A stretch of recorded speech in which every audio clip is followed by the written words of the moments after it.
Hey, everybody. It's Andy, And it's Rachel. and we are excited. We have finished our Summer Connections Challenge, which Yay! means we can go back to reading anything we want, Sort of. sort of.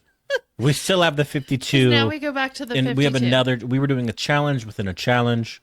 We've finished the sub challenge, but now we're back to the. I'm saying challenge a lot. It's too many It's challenges. bumming me out. I'm really excited that we finished. I kind of felt like we weren't going to, but we did it. We did it. And And we did it by the end of August, which was the goal here. So, yes, with a day to spare, we're recording this August 30th. very So exciting. we had 3 books left in our challenge, and then as always, Rachel has gone above and beyond and gone extracurricular on us. Had a little extra time and read 2 more. Huh. Well, there you go. But we're gonna start off with our challenge titles. Yes. And then at the end, I'm going to leave and you can keep listening to Rachel. Please don't. Our first category is a book that was set in the same time period as the one before it. Yes. So remind me what one you left So off right on. before this, I had read, I almost said Fahrenheit 451. That's not it. Slaughterhouse 5 by Kurt Vonnegut. And that is set during World War II, mainly, among other time periods. But I sort of went with the World War II theme, and I chose to read The Book Thief by Markus Zusak. Starting off strong here. Probably the strongest book I've read for the whole challenge. Yeah. I absolutely flippin' loved it. It was a 5-star read through and through. I understand why in the 20 years since it's been published, it has become like a classic. Is that all? It's I didn't think it was that much. It's 20 years old. Yeah. I feel old. I feel like I was in college when it I was really popular. Yeah, I Yeah. think I was working at Barnes and Noble. It had already come out and become popular, but at least like once a week somebody came in looking for it. So I'm glad I finally read it. It is a really heartbreaking story. It's cool. Well, I mean, it's a World War It's a II World War II story. So yeah, story. not a lot of positive stories coming out of that time period. I mean, positive in some It ways, depends on who you're but rooting for, I guess. no. Oh, What I mean is there's usually some sort of hope that comes through in these stories. very true. Yeah. Yes, courage, hope, Bravery, optimism, all that good stuff. resilience. Those are nice. Yeah. Yeah. So this book is narrated by Death himself, itself. And the premise is there's this young girl named Liesel who is an orphan. Her name is Liesel. You love that name. I love that name. We were seriously considering that name for our youngest. We went with Heidi, which is still pretty German, Yes. but Liesel was up there. Oh, love that name. She is this a young girl orphaned because both of her parents, we learn, are communists, and the Nazis were not a fan of communism, and so they were taken away and disposed of, and she is sent to live with these 2 strangers in Munich, Germany. And there she's terrified. She doesn't know where she is. She doesn't know who these people are. The father figure is really a kind man, but he's a little goofy, a little crazy, plays the accordion all the time.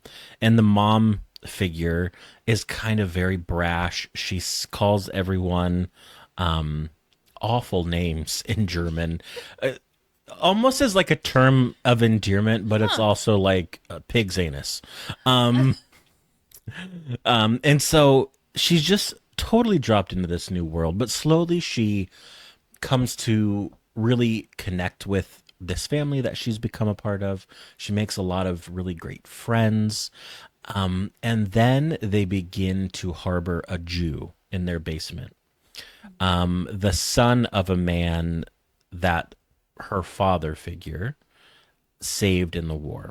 And this Jew in the basement creates a lot of problems because eventually bombings start happening, As one as does. Jews in A basements hidden tend to do. a hidden Jew would do. Yes. The Nazis come knocking and want to check basements to see if they're good for air raids.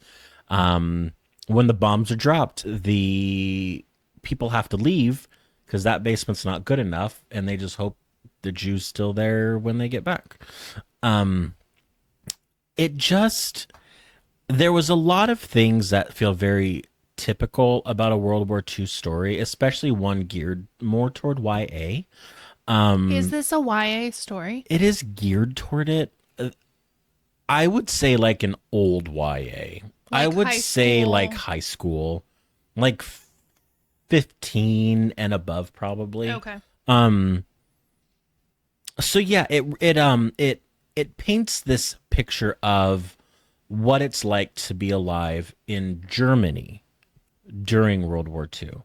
I think a lot of times we have this idea that every single German was a Nazi and they supported everything the Nazis were doing, and it just is not the case. No. Most Just people, like any war, there are people who are going to be for whatever is happening and some who are against. yeah, yeah, most people like just went along with it because it was better for them to go along with it. There's many instances in this book where if you don't say Heil Hitler when you're greeting your neighbor, they won't talk to you. Or if you don't say it going into the store may not sell to you. Gosh, that feels so like current almost. Do you know a lot of people Not currently heiling I'm Hitler? not in that way, but like that virtue signaling Yeah, if kind of you're not like situation. the right political party of that person, you're nothing to You them. may not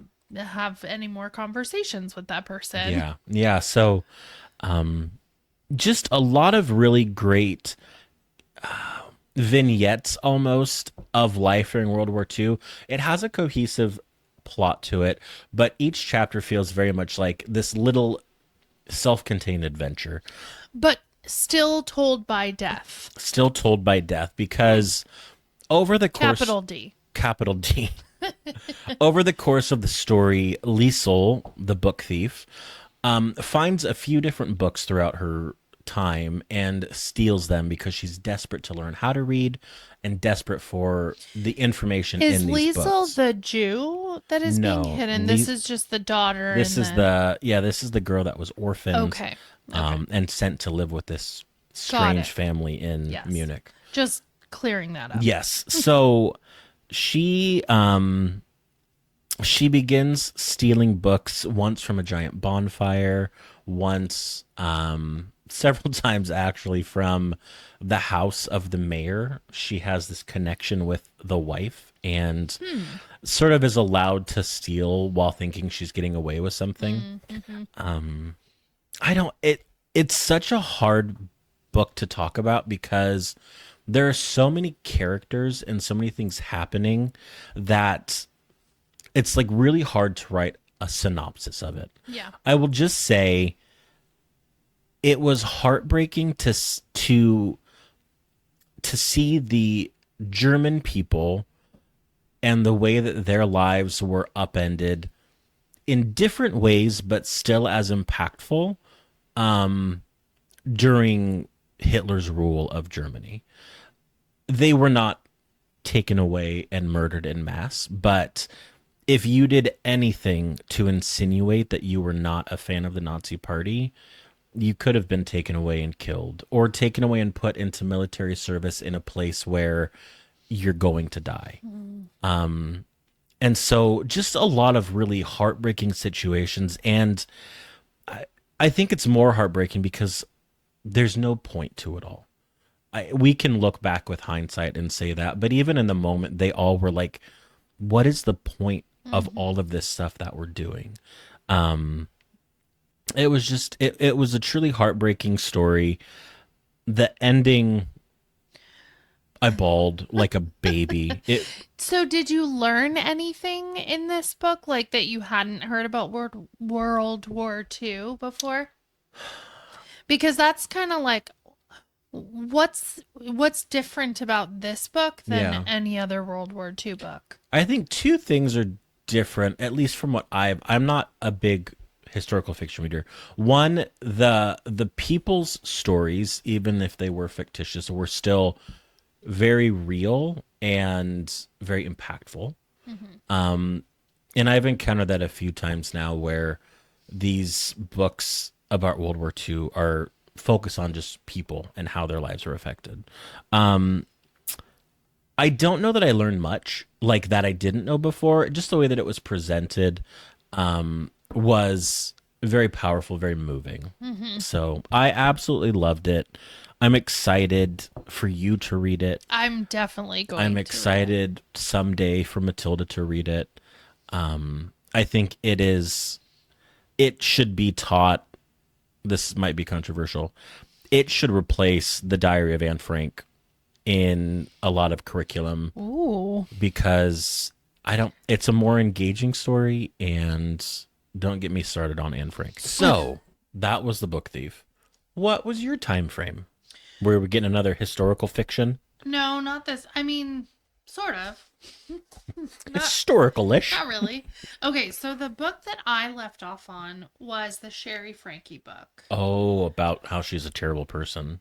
No, that's the daughter. Oh, the daughter. That's right. Her mom was a Her terrible mom, person. Ruby. And it was called The House of My Mother. Yep. And that was set in pretty current times. So I looked around and I've been really wanting to read this book that I got from Book of the Month. And Yeah. that is Julie Clark's The Ghostwriter. I hope you finally got a good book of the month. I finally did. Thank goodness. This is my favorite book from this month. Holy cannoli. Out of the, what was it, 10 books that I've read? Yeah. And this is one that I just could not put down. Like, Truly. truly could not put it down. And I actually physically read it because I didn't have the audio and I had the physical book and I wanted to just like sit down and really take it in. And Yeah. it was the perfect book to do that with. And let me tell you, it is not easy in this house to sit down and read a book. It did take me a while. Okay, but it is about Olivia, who has grown up in Ojai Valley in California, in a family who has kind of this dark past. Her father basically grew up in that same town, and he has some mystery around him because when he was younger, he found both his brother and his sister murdered in their home. Oh, Mm-hmm. okay. So, this, while it is partly set in present day, the other part, the stories that we're getting told, are from 1975. Oh, okay. And so So it kind of, dual timeline thing. it has a dual timeline.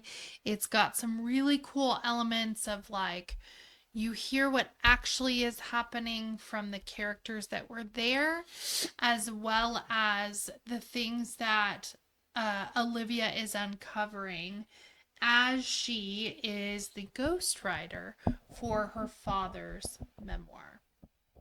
So basically, And is there a reason her father is writing a memoir? yes, Is he like famous? he is. Okay. He's become a famous horror writer.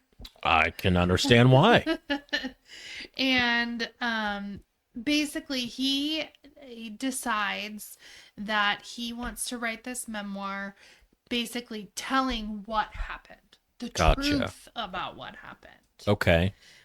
Because everybody has been speculating for years and years and years, and now it's time because he is now sick. He is getting a form of like dementia. Okay. And he wants it out there and the truth of it out there before he can't tell the story anymore. Gotcha. This has become a familiar plot device over Yeah. a lot of the books we've read. What are you talking about? Like this person who has a story needs to tell it before they can't anymore. I've read several books like Like that. what? Oh man, the Phoenix Pencil Company was like that. Mm, Um, the Turtle Turtle House. House was Yeah. like that. Hmm. Head Full of Ghosts was kind of like that. Okay. Real Americans. Well, this Maybe it's was, the new du jour I for mean, writing. this one is different because it's really this, it's all about this mystery that, Gotcha. this double murder, basically. I um, want you to spoil it for me I don't, because I want to know. I'm not going to. Not for you. Maybe later. Thank you. Um, but so basically, you're going back and forth. But I think the way that this dual timeline was done was perfect. It was a slow burn mystery, kind of like a suspense. Okay. I would not call it a thriller, um, because I feel like thrillers just are a little bit more. They have those like movie scenes that you're like, oh, what The happened? What character happened? almost gets Yes. caught or This is more realistic, which is why I okay. call it suspense. I don't like it's not made for entertainment purposes is what it feels like. I don't know. I don't like my books to entertain me, let me No, tell it you. was very entertaining, but like it was not just the entertainment value Gotcha. that it brought. I loved the 1970s vibes in it. I bet 70s in Ojai Valley was probably a really interesting time. Yes. There was some like hitchhiking. There was um one the sister was really into the politics of the time, Oh, basically like women's rights and um equality for women at the time. There was this like creepy person who they throw in um that that was involved in some way, like the hitchhiking and there were just so many aspects of it where you thought you knew what was happening and you totally could guess what was going to happen, and then it would just flip. oh, fun. And I know that we were reading it to get like I was reading it Yeah. next to you, and I just like gasped. So it had those moments, even though it was not this like fast paced, like boom, boom, boom, something happened, then something happened. It was like, it was the perfect pace, I think, for the story to unfold because truly it was Olivia, the main character, trying to slowly figure out things that have happened because she also couldn't tell what was real and what was part of the disease that her father had. Oh, like maybe he's confusing Mm-hmm. things. Yep. And how did was there like evidence that she uncovered? And oh, Yes. fun. Okay. Yes. So it's kind of like, okay, I like that. It was It reminds me a little bit of like, the girl with the dragon tattoo. Like, a little bit. Yeah. here's what everyone said happened. Mm-hmm. Here's the truth of what happened. Right. Which is the Gotcha. whole basis of his memoir. That's so cool. And you just get to, it unfolds in real time, basically. And you get snippets of what actually happened during that time from other characters, like the sister and like the dad. The dead sister? Yeah. Okay. Yeah. The dad who was the brother, the brother that lived. Gotcha. So you're hearing what actually happened, and then you start to see how that fits in with what is being found by Olivia in present day. This sounds like it would confuse me to read. It was not confusing. Was it? It was sort of like laid out Mm-hmm. well Mm-hmm. while still having some elements of surprise. Yes, because each character really had its own personality Okay. and things going on. And so I don't know, it really it was I have no notes. Like literally it was perfect. The theme of forgiveness was really important here. And family and Wait, trauma. you have to forgive your family? I mean, I didn't say that, but but yes, in this case, there were a lot of things that Olivia had kind of held against her father Hmm. living in, this wealthy family that she grew up in because her dad was so successful. And so there were just some things that needed to be let go of, and she started to understand him better, kind of like what we've heard in those other stories. Like you start to really understand your parent as a person and not just dad or, whatever. So it was very, very well done, heartfelt. There were some hard topics in there. So if you are someone that needs to look at trigger warnings, that might be something worth looking at. Nothing was graphic though. Um, and I felt like most people would be able to read it without being triggered. Cool. Yeah. Is Julie Clark? Her name sounds really familiar. Has she written She something else that you've read, or I have this is my first by her, but this is only her latest. okay? She also had a very popular book called The Last Flight. And I That's have right. that in the cellar, That's but I right. just haven't read it. I will definitely be picking that up quite soon. Well, this one's on my list. It's so good. I've wanted to read it since you picked it, Yeah. and I can't wait for the day our challenges are done and I can just pick up a book You and read can it. have it as part of your challenge for sure. Probably. I'll find a way to slip it in. Yes. So good. Well, our next category was a really fun one. I like this one a lot. We had to find a book whose title had the same number of vowels as the one before it. So I read The Book Thief, which I keep counting over and over again, but it has five vowels in it. So I had to find a title with only five vowels, which is not easy. But I found a book that obviously, it's been on my shelf a while now. It is written by Yasunari Kawabata, who is a Nobel Prize winner. He is one of the preeminent Japanese authors, sort of the new style, just as Western literature and Western sensibilities were just being introduced into Japan. He was really a prolific writer, journalist, novelist, everything. So I picked up The Master of Go, which I just counted again, has the same number of vowels. I know I'm recounting now like, "Oh man, did I do this?" No one's going to Someone's know. going to point it out and then I'm going to be screwed. Tell us if we forgot what vowels are. But it was off the bat, I'm going to say it was a 4-star book. And it was a 4-star book for me. I don't know that it is for a wide audience. Oh. So it You tells. tend to pick those. I do. I have weird tastes, I guess. But it tells the story of the literal master of the game Go, which is a game that originated in China, but sort of they say became perfected in Japan. It's a very complex strategy game. And just like we have grandmasters of chess, they had masters of Go. And the master is playing his retirement game, and he is playing against a young upstart named Otake, who is quickly rising and angling to become the new master at some point.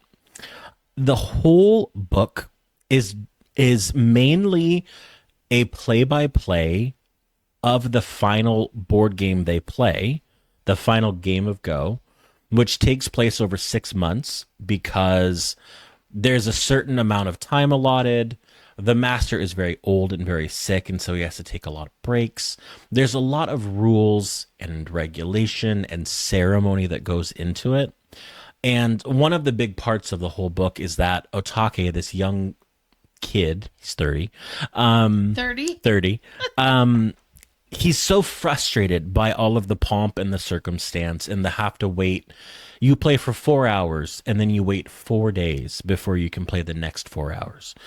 and he's always urging and fighting against the rules, and the master is trying to be accommodating, but he's still like, no, this is the way it's done. And so it becomes sort of a allegory for what's happening in Japan at the time.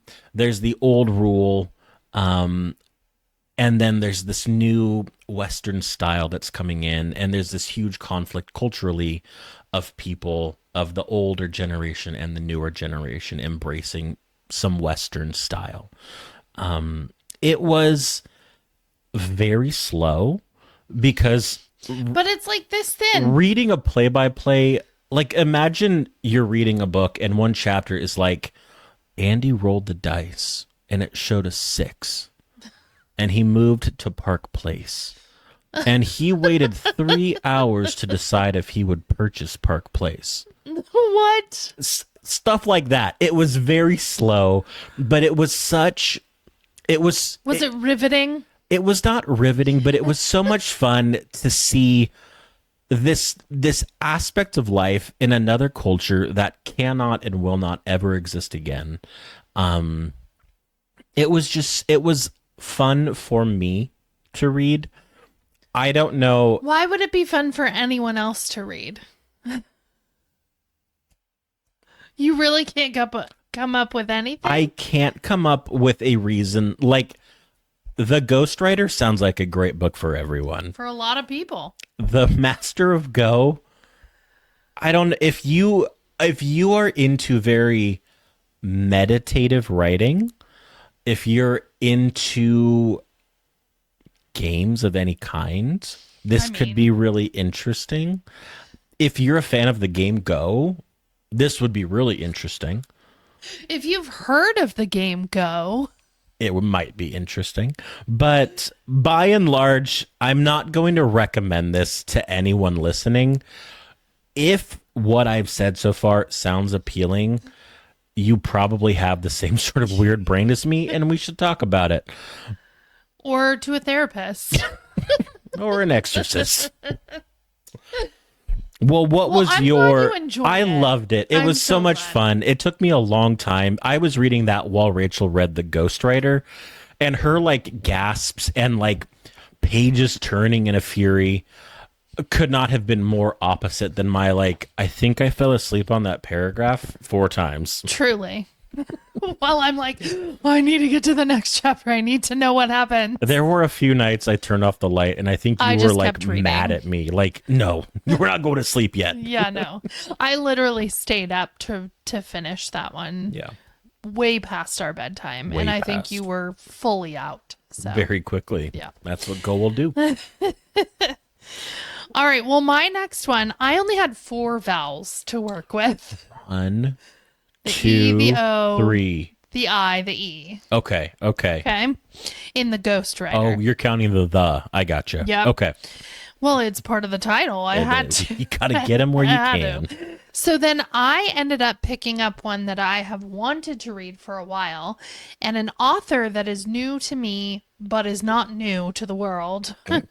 And it is This Tender Land by William Kent Krueger. And I feel like you gotta be in the mood for this. It is a saga. It is a journey. It is heartbreaking because it's children. But basically I love this because the main character's name was Odie, Aw. which is the name of our Yorkie. Odie O'Banion. And he is an orphan along with his brother Albert, his older brother. And they end up as the only white kids at an all Native American school. Oh, wow. School, I'm going to call it. Okay. In quotation marks for those of you listening, because it was not a great place. It was a place where they were trying to basically take their culture away. The natives. Yes. Yeah. And school them into, like white culture, basically. Be an American. Right. Yeah. I mean, The irony. um so anyways, they are sent to this place. They are we when we meet them, they are basically being like tortured. Mm. They are sent to like um a room where they have to spend the night by themselves or with just them and, the two brothers. Yeah. For whatever reason the leaders come up with. And it's just, Do Are you able to share why these two brothers are there? Or is I that mean, it's sort part of of the a spoiler? story. Okay. We know that they're orphans and they basically like ended up there. Gotcha. They were taken in, How if you kind. will. Yes, generously. Okay, and so then we meet their best friend who is a Native American. His name is Mose, and he is mute because when he was very young, his tongue was cut out. And so he cannot speak, but they can At all the school? know Or okay. before the school Okay. for being Native. Jeez. Yeah. So this is I This didn't must say take place a while ago. it takes place, I believe, in 1932. Okay. Yes. And it is in Minnesota is where it starts. And so you kind of get the sense that they are very close because Odie and Albert can sign, which Wow. I can't remember why they knew sign language, but they knew it. And so they were able to kind of talk to Mose. They became best friends. Wow. And it was the three of them. Then they also would go out and these schools would lend out their kids for like free labor, basically. Like holes. Yes. I guess that was prison. Never mind. I mean, Kind of sounds like pretty similar. Yeah. So they would go, so they all went and would learn from this woman, Miss Frost, who had a daughter, Emmy. Now, something happens in the beginning of the story where there is a huge tornado that hits In Minnesota? in Minnesota. Yeah. I didn't know they got tornadoes. And In the 30s it was a different environment. maybe. Yeah, okay. I don't really know. But anyways, this tornado hit and Odie and Albert are like, we have to go see if Emmy's okay. They go and Miss Frost has died and Emmy is there, and so they take Emmy and basically then she is at the school with them. Wow, some friends. Yeah. Major things happen where these kids are traumatized forever. They end up deciding to all four of them run away to become, quote, vagabonds. Very popular in the 30s. Yes, very popular. And let me tell you, they met a whole lot of people along the way. I can imagine. This one was kind of like it's kind of like the Odyssey, where they go on this long journey and they start to meet all these different characters from different walks of life.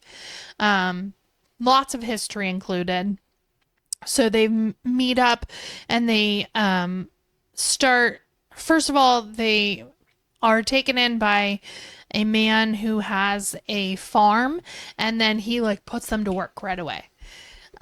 Because his family is now gone and he has nobody to take care of his farm. And so all of a sudden he's like, well, I got some free labor. Or unpaid kids. Yep. In the meantime, though, the kids have taken things from the leaders of their school. Oh. Important things like ledgers and Proof. proof. Wow. Okay. So now they're not only vagabonds, there's a manhunt for them. Gosh, this sounds amazing. It's so good. It was very good. I think what ended up happening for me is that along the way, it kind of reminded me of like a 1930s version of All the Colors of the Dark in some ways. I mean, I it's was gonna really, say it kind of sounds like the other one by Chris Whitaker you read recently. yes. Oh gosh, We Begin at the End. Yes. So it's basically, like kids in trouble. It's the Is really Goonies. it's really where it ends. The whole like it doesn't take decades for us to get to the end, like in All the Colors of the Dark. It just reminded me. I think a lot of the themes were very similar. Yeah. The trauma and the healing that had to be taking place, the random people that these kids were connecting to at different points. Yeah. But basically, they just took a canoe and went down the river, and at some point decided that their like destination was going to be St. Louis, where they might have some family Wow. who might be able to take them in. Um, but along the way, they meet such interesting and unique characters. There was the farmer, and then they go to, they find this like woman who is basically doing like a revival.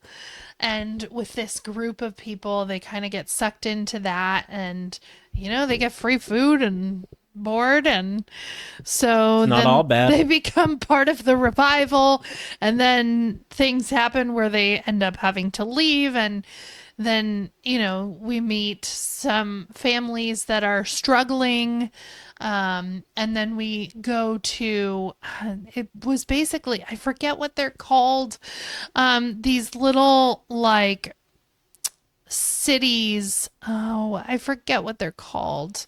We'll put it up here.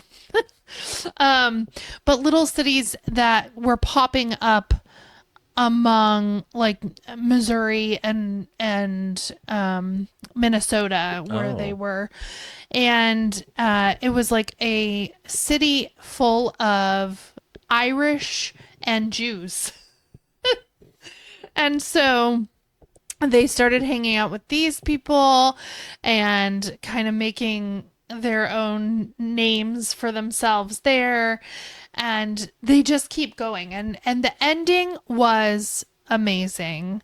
I feel like there was satisfaction Good. in the ending. There was redemption. There was this like coming of age that was happening, which I think is another reason why it brought up those memories of All the Colors of the Dark. Yeah. I think for me, what took it down that 0.25 was I kept comparing it to All the Colors of the Dark, which is very lyrical and poetic Yeah. in its writing. And while William Kent Krueger's writing is very good, is very different. It's a little bit more choppy, like it kind of reminded me of Ernest Hemingway, Appa. which you love. I'm Yes. not the biggest fan of, but it was just very like to the point, like this is what happens and then this happens, and it's not as much the like feelings and the I don't know. There were parts of it that were though, like when he must be a man who is very, very passionate about the nature and the setting here, because when he started to describe those places, it was beautiful. Yeah. I mean, I could absolutely picture these places. So very well done. Just again, one of those books that like you'll remember for a long time. I'll definitely be reading more of his books.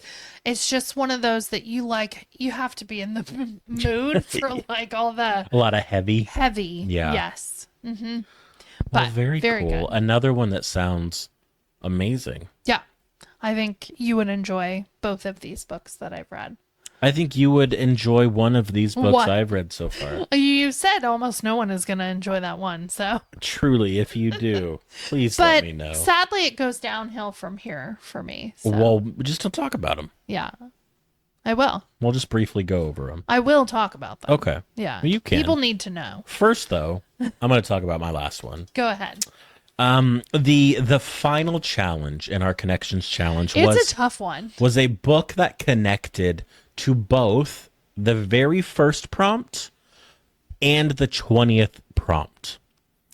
I don't remember what the very first The prompt first one was just pick a book. pick a book, but it has to relate to the book you chose. I chose for my very first book. I'm going to throw the real one up here just in case I'm not remembering correctly, but I think I chose Norwegian Wood.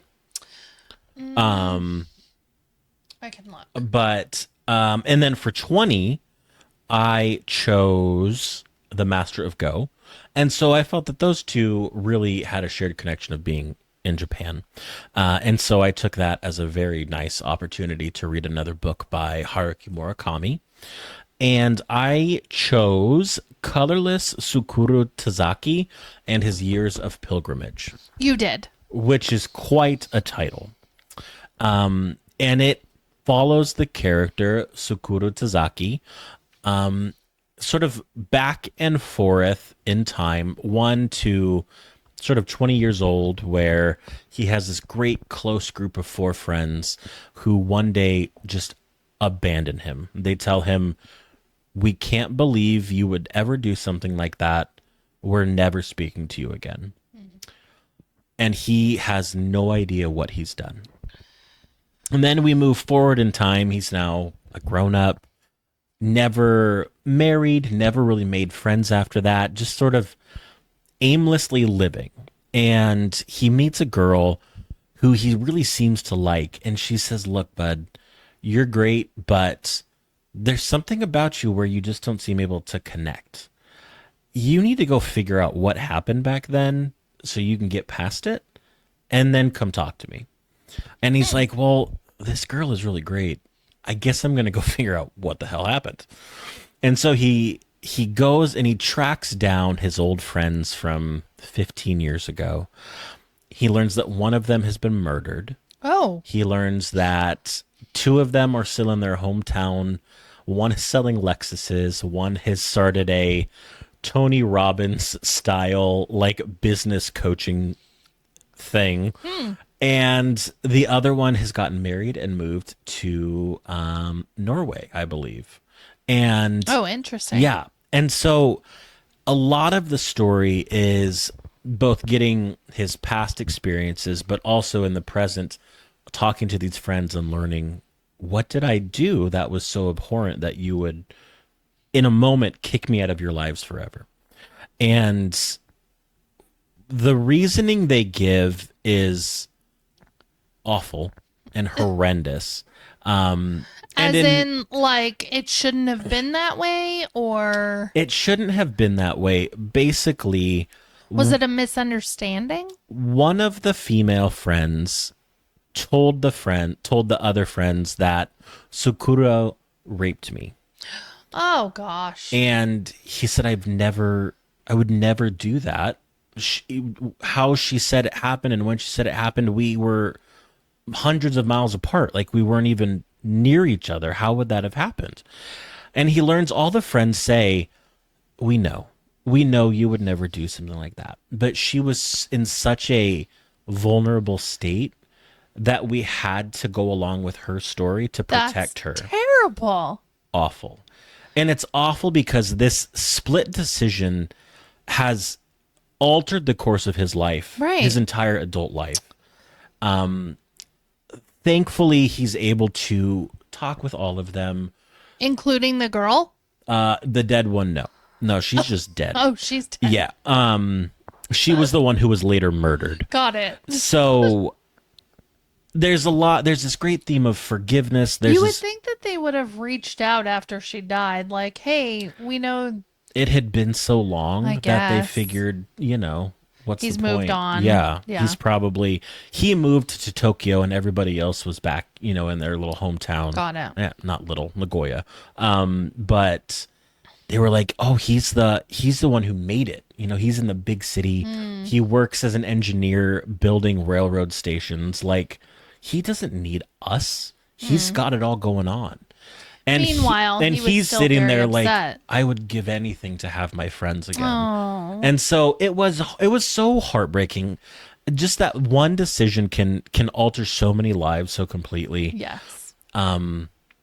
Thankfully he was able to get the truth and find forgiveness, both from them because they were hurt. He left suddenly to go live his life and abandon them, and also forgive them for abandoning him. And yeah, the end was so unsatisfying Oh no! because That's the you've worst. watched him grow and change and kind of find he is valuable in and of himself, and he doesn't need to let the weight of the past affect him anymore. It's great character development. And then just when you're like, oh, he's done it, he's grown and now he can move forward, the story ends. And so you have no idea after all of that growth what happens next. I'm like, Is there ever a sequel? I was so mad. Oh no! I was like, all of that emotional work and then I don't even get the payoff. Like, what are you doing? It was still a great book. It was still 4 stars for me. I would be very upset. It was very frustrating. The title, Colorless Tsukuru Tazaki, is all of his other friends had names that meant colors, but Tsukuru does not. It's not a color. And even later in life, the other people he would meet had color names, and so he always attributed his lack of color to his lack of worth. It was sort of like his way of Like he was just gray. Yeah, exactly. Yeah. All these people with color were better than me. I'm just gray Tsukura. So that was sort of a fun like literary thing Murakami did, but I really enjoyed the story. I think it's Where would you put it in terms of your other someday Murakami? I'm going to do a full ranking of all of his books. Nice. Right now of what I've read, I would rank it like a B. It's not like an A, it's not like an S, like primo Kafka on the Shore, but it was really good. I think it didn't have quite the sort of magical, weird element to it that I really love about his books, but it still was like his classic, just characters existing, which I love. I think it might drive some people crazy. I think it might drive you crazy. Yeah. But it was another great one for me. I mean, I still don't really think that he's an author for me. You can't say that without having read anything. I mean, based on what you've said. Yeah, well, I mean, I've read several Riley Sager books, and I can definitively say That's true. that guy can't write a book. Wow. Don't tag him. Opinionated. All right. Well, I'm glad you read it. I am too, and that finished my challenge, which I'm very glad about. I've moved on to other books that you'll hear about soon. I'm very excited to hear about the book you're reading. The Okay. Shining. I'm reading The Shining. You're reading The Shining, but you're also reading Catabasis. R.F. Kuang's new book. Yes. So, which I still have yet to read one of her books, but I'll get there someday. All right. So, to finish out my connections challenge, I picked a book that was set on water. Okay. Excuse me. It's not as easy as it looks, folks. All this talking that we do. Okay. Every book from This Tender Land to my first book, which was The House Across the Lake, were set on water. So we had the river Okay. in This Tender Land, the lake, and the house across the lake. Nice. And then I chose the Instrumentalist Doesn't sound watery from the by title. Harriet Constable. What a great last name. It's a great name Yeah. in general. Harriet was another possible It name was. for Heidi. It was very close. This takes place in Venice. So, I Mm. mean, literally the whole story is on water. You can't get away from it. You're sinking into it. Yes. So, this story, oh man, I don't remember the time. It takes place in The past. 1700, The way past. way past. Yes. Um, and it is about Anna Maria della Pieta. Now, she was a girl who was basically an orphan. Her mom was in the business, Oh, the the business, oldest the business. oldest business, and she had a baby, and it was Anna Maria. Talk about Anna not Marie. being good for business. And yeah, seriously. And so she gets dropped off. There's a hole that if the baby still fits through the hole, you can put the baby in the hole and those people will take care of them. Yeah, in Venice. So I don't have any response for that. I don't know. That's messed up. basically she dropped off her baby instead of what a lot of people did was just drown Throw them them in the river. Yeah, drown them in the water.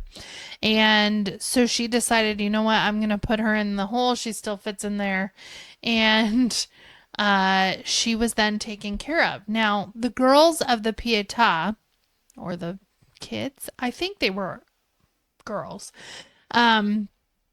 but they were very well taken care of and they got an education in music. Now, the La Pieta, Mm-hmm. was this like a nunnery or It was do like we really know? it's like an orphanage. Okay. Where they But took like a these good kids one. in, Okay. and I think they were very well funded. Gotcha. And so she becomes, at a very young age, she begins to pick up on music very easily. Oh, fun. And basically, the first time she hears a violin, she's played a couple instruments at that point, but she's 8 years old. And the first time she hears a violin, she literally like can't control herself.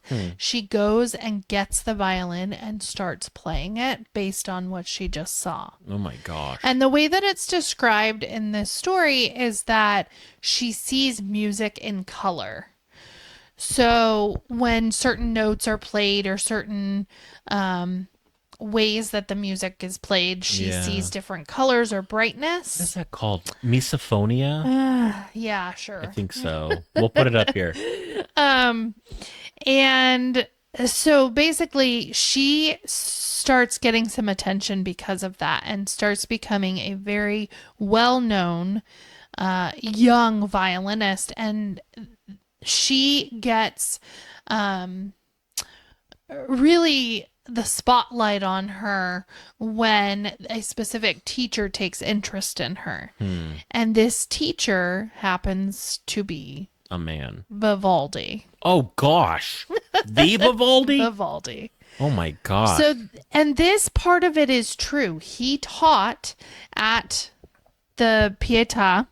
Is this girl based on a real girl? She is a real girl. Wow. Okay. She was one of the most incredible violinists ever. Wow. She was taught by Vivaldi. Some of the things that we don't know come through in this story, and that is that he taught many girls at this school. Okay. And it seems as though with the amount of talent that he saw there, he started to maybe take advantage of them. Maybe not physically. Yeah. Maybe there are some points where that may have been happening. But in the case of Anna Marie, she really just wants to please him because he is so incredible. He is a maestro. Yeah. And she has very strong ambition, and she is determined to become one of the best, if not the best, and become a composer and an instrumentalist, Hmm. and be able to then kind of climb the ladder that she could as a woman. Yeah. Not Through always, music. yes, Yeah. not always possible, pretty much was not possible. And she wanted to do it. She wanted to do the impossible Yeah. through Vivaldi. Hmm. So some of the things that are unclear in terms of the history is whether or not she was partly to do with composing The Four some of Seasons. his most famous works. Oh, Yes. interesting. Because there were times where she would be writing the music and then he would take credit. He would go play it and take credit. Gotcha. So it in some ways kind of reminded me of the Jodi Picoult book. Yeah, the one about Shakespeare? Yes, where Yes. Shakespeare maybe was a woman writing these things, and he would steal those writings from the woman. Um, there is no evidence of this, and but so it is fictionalized in that sense. But there Yes. are, there it is possible. There's a It is real possible. chance that it was happening. Yes. So I think that's the whole story, and that is on the back of the book. Like it wasn't my favorite. Okay. I think it was very interesting. I of course love the historical parts of it. Yeah. Um, and kind of hearing what life was like during that time, especially for these girls. She has a couple friends that she grows up with there and has some relational stuff going on. I can see why this is an important story to tell. I could not stand the main character. Uh-oh. She put her ambition and her dreams and music ahead of everything else in her life, and that included her best friends. Hmm. In moments of dire need, she left because she needed to get back to her music. And that to me, it just didn't make sense. But on the other hand, I do think based on the interactions she had with people, that she maybe had one of those neurodivergent brains. And that often happens with Yeah, musicians if or you're musical a talents. savant of Yes. some kind. And so while it was not directly said, I think the the author really was getting to that Yeah. point of Yeah. like she really had a hard time making friends. She really was not well liked by many because of the interactions that they had with her. She thought everyone thought she was really weird, um, which at the time they definitely were saying that. I have a hard time making friends and people think I'm weird. You may be special. You are My special. mom thinks I am. I mean, yes. Um, as she should. Yes. But anyways, what I'm trying to say is I didn't particularly enjoy the main character. That's fair. Obviously, Vivaldi was not highly liked in this novel either. So I just had a hard time connecting to the characters. I Would I recommend it? Yeah, for those of you who like historical fiction, I think it's a story and a time period that is not really talked about. yeah. I loved the Venetian setting, of course. Didn't you read another book that took place a little before that, also in Italy? About it was sort of like a true but also fiction of a bride, a young bride.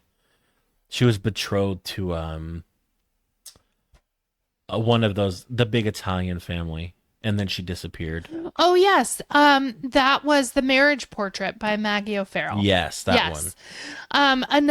Another one where it was very interesting, very unique, historical setting Yeah. that you don't get to read about often.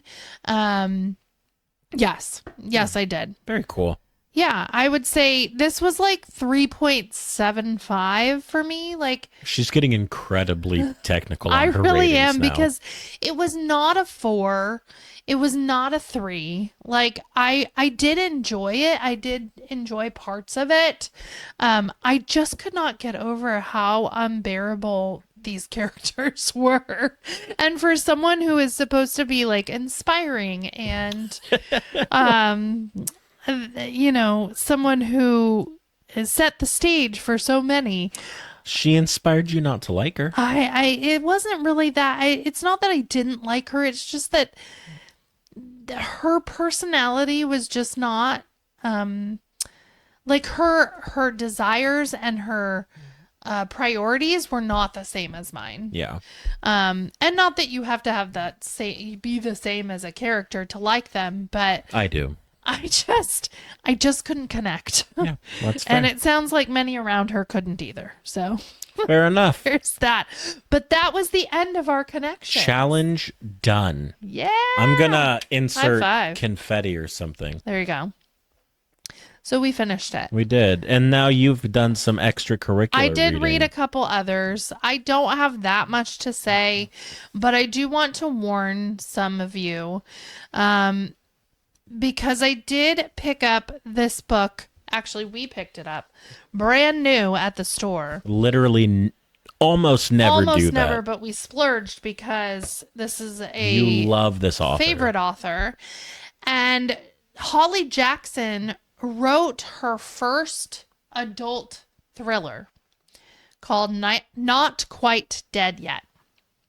And after reading A Good Girl's Guide to Murder and that whole series, I was like, yes, please pick it up right now. And we did. And sadly, it was not a favorite. No. I did not have many things that I could say were great about it. It was quite boring. The premise was very exciting. The premise sounds amazing. I was like, okay. And is there anything worse than an incredible premise that in no way pays off? No. Sadly, the premise is this girl Jet, who is kind of like not grown up yet. Like she's maybe 20 or something, but like mentally not there. She has no direction in life, but she's part of this very wealthy family in Vermont. And that's very evident in the first couple chapters. And then, all her family doesn't really think highly of her. And then she gets attacked on Halloween night and gets hit in the head so hard that now she has a brain aneurysm. Oh, geez. That within 7 days, she will die. You're going to die in 7 days. There you go. So, Any other number of days, Holly Jackson. 7 days. Any other number of days would have been great. 7 was very, very intentional. The Ring kind of already did that. But it was basically medically, she could have a surgery, take a risk, very high risk, and maybe survive and most likely die that day. Or she could just wait it out and she would probably die within the week. Are you able to tell us if she dies at the end of this book? Well, she does die. I mean, that's going to happen because you're told at the beginning of the story. She will die. I wasn't sure if there was like a twist. But basically, Like Last Holiday with Queen Latifah. There was no twist Okay. like that. No. I mean, there were twists, but not that. She definitely She's was dead. not quite dead yet, but she will die. And they didn't know who did it. And so really she finally decides, you know what, this is my moment. I'm finally going to finish something. And that finishing is going to be, I'm going to figure out who did this to me. Maybe start smaller. I Maybe mean, like that's all she's got left. finish a sandwich. What's great is she has this best friend who she is going to do this with and who is going to be along with her for the ride. The whole time I was thinking he did it, didn't he? No, he didn't do it. He really was her best friend. And Was it a he at all that did it? I don't this is the problem. I don't even remember. I That good. think that if I hadn't spent the amount of money that we spent on this book, I would not have finished it. Do you guys know how much a new hardback costs at It's a place so like Barnes and Noble? expensive. It was literally like $30. $30. $28. Yeah. Plus Ridiculous. tax, so. Ridiculous. Yeah, I was like, I'm not gonna not read this. You better read it twice just to Yeah. get your money's worth. And I ended up, while I was in the middle of reading it, I got the audio on Libby that I had put in for a long time before. Oh, man. And I thought, I'm never going to get this. It's going to be so long. I ended up getting it while I was reading it. And I listened to it and I read it. The voice, oh my gosh, the voice of Billy, the male friend. yes, was awful. Oh no. It was so bad. It was the same person narrating the whole thing, but when they spoke as Billy, it was like this raspy voice like this, and he was in the whole thing. Oh my god. And he was supposed to be this great singer, and I'm like, nobody who talks like that is going to be a great singer. I'm sorry. It's just not going to happen. How are you doing? It was like that, and I was just like, what? And I had to listen to that so much because he's in this whole story. I just couldn't. I couldn't do it. All around not great. It was, by the way, people, it was, Are those your notes? no, Oh. it was so many pages. It was like almost 400 pages. It did not need to be that long at all. Like No. it could have been done in half of that. The Ring did it in 90 minutes. I mean, it just and there were things thrown in there that just didn't need to be there. Anyways, what I'm trying to tell you is if you're a fan of Holly Jackson, don't go get this. Don't read it. I'm sorry. Also, it's supposed to be an adult story, and the whole time I felt like it was a YA story. Like it definitely felt YA. She was still young. Yeah. So I guess what is it called? It's like new adult now. New adult. Yeah. But it did not feel adult. That's for sure. So if you have not read Holly Jackson, don't start here. Don't end here. Just go straight to A Good Girl's Guide to Murder and finish that first before you make any sort of judgments on who Holly Jackson is as a writer. Yeah. Fair enough. So skip that one. And tell us about this fun, flirty romance you For read. the last one, yes, I was such a fan of Sophie Cousens, The Good Part, Yeah. that I then ended up putting some holds in Libby to read some of her other books. And the next one that came up was Is She Really Going Out with Him by Sophie Cousens. It's a fun title. It's really fun. Very provocative. Yes. And I was like, where is this going? Basically, it's about this woman, Audrey, who is not doing well with love. She's just striking out every time. It's not easy to find love. It's really not. Especially in the big city. Yes. And so she decides, you know what? I'm going to give love one more chance. I am going to, basically to save my job, I'm going to give love one more chance. I am going to compete against this guy who works at the same magazine or newspaper, I think. And he is going to be writing about he wants to take over my job, basically. It's Gotcha. what he wants. And so I need to come up with something good that will save my job. So Gotcha. she decides, okay, I'm going to write about dating, online dating in this time. And they were like, well, that's kind of been done. Like, we don't really need that. And her kids, who she has kids, have keep telling her like, I want you to date this person, like this celebrity or whatever. And so she ends up telling her boss that that's kind of like what she really wants to be dating people that she meets in person. Okay. And they're like, okay, well, yeah, I that's gotta say, old-timey. we met online, We did. and it's worked out well. It has worked out. Doesn't work for everybody. Not everyone, it's me. No.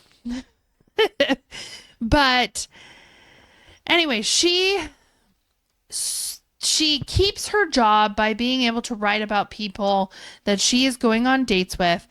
But what the twist is that her kids end up being the people who pick who she's going to go out with. Oh, that's fun. Yes. How old are her kids? Like, Yeah, like teenagers no, or like elementary to middle. Gotcha. Yeah. Okay. That's a fun idea. It is a fun idea.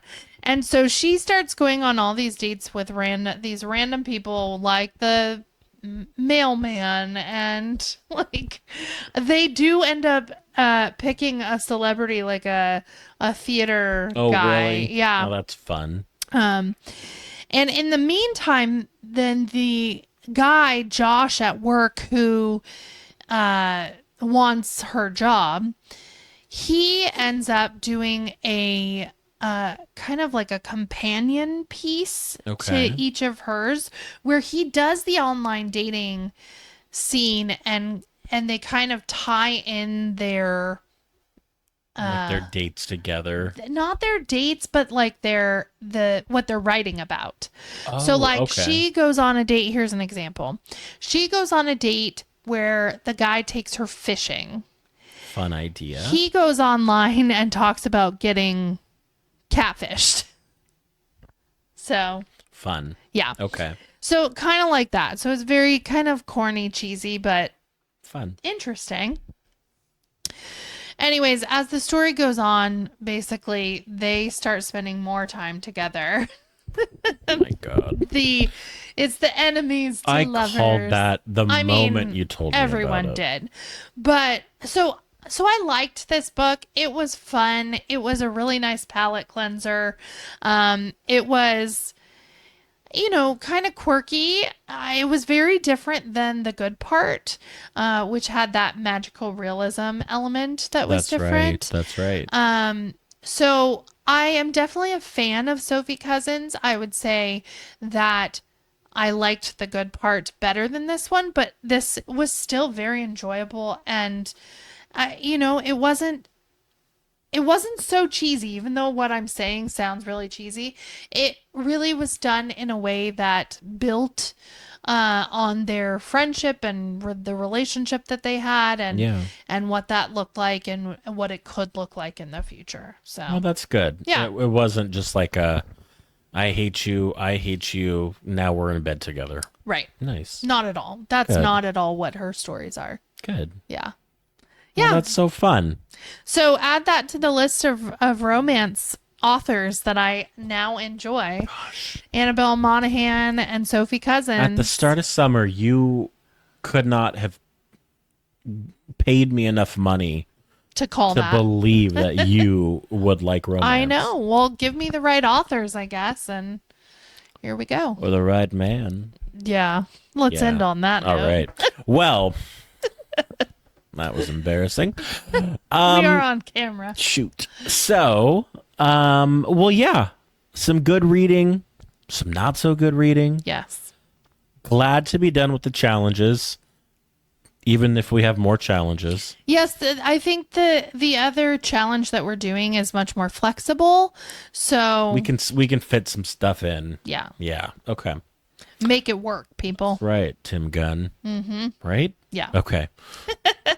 I was thinking I confused Tim Gunn and James Gunn, and those are two entirely different people. Very different people, yes. Well, while we ponder the last name Gunn and what it means for our world, we bid you Good reading.